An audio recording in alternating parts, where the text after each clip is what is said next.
Ang next naman natin mga kating swidyo ay blender. So kukunan natin siya ng ECA, actual consumption amps or running amps, AC current. So sinaksak ko na siya kasi hindi ito under kapag walang kasamang head niya kasi may limit switch siya. So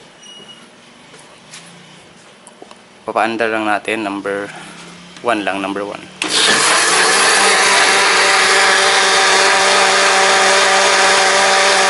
Meron siyang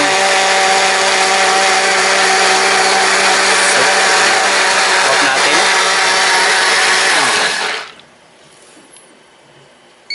So naka-hold siya, 0.73 amps yung running current niya.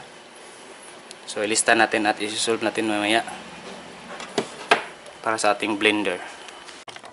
Para makuha natin kung magkano ang babayaran natin na kuryente, yan. Ito ating formula for estimating energy consumption. Wattage times hours used per day divide 1,000 equals daily kilowatt hour consumption. Ang 1 kilowatt equals 1,000 watts. Yung ECA natin ay actual consumption apps, yung ginawa natin una. Ayan. So para makuha natin yung wattage, ito, meron tayong magic triangle.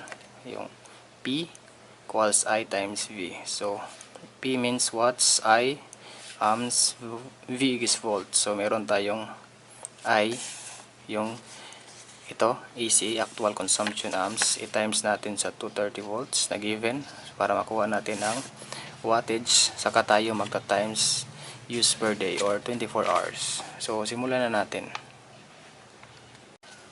Ang next naman natin ang blender. So, ang EC niya ay 0.73 amps times 230 volts. Ang sagot ay 167.9 watts. Times natin sa 5 hours lang. Hindi na tayo naggumamit ng 24 para hindi naman palagi natin ginagamit ito. Kaya ang sagot niya sa times 5 ay 839.5 watts hour. Dinivide natin sa 1,000 para makuha ang kilowatt. So ang sagot ay 0.83 kilowatt hour. Times natin sa 14 pesos per kilowatt hour. Yan, 11.75 pesos yung ating blender.